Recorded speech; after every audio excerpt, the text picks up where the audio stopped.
How do you avoid pilot fatigue, though, by having an innovation center and keeping the lights on with all the different projects you have on your plate? How do you actually help prevent innovation fatigue It's challenging. or pilot I've got to fatigue? admit, we have the large percentage of my team, they're a lot more focused on day-to-day project work and keeping the lights on, right?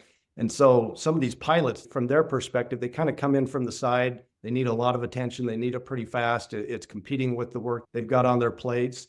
So again, that kind of comes back to the governance piece of it. And so a branch of our overall DTS governance is really around kind of introducing new technology in, and we're pretty careful there so that we try to do as much as we can in the lab that doesn't impact, a lot of my regular teams like cyber and infrastructure and operations, et cetera.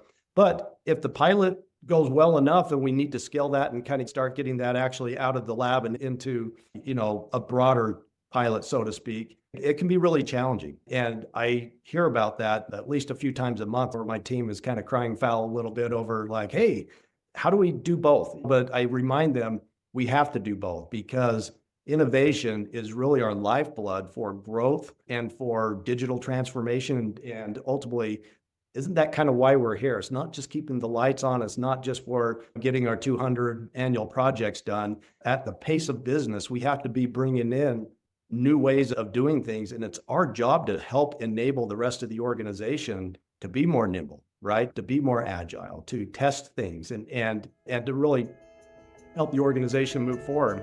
We've got a big part of that as our responsibility.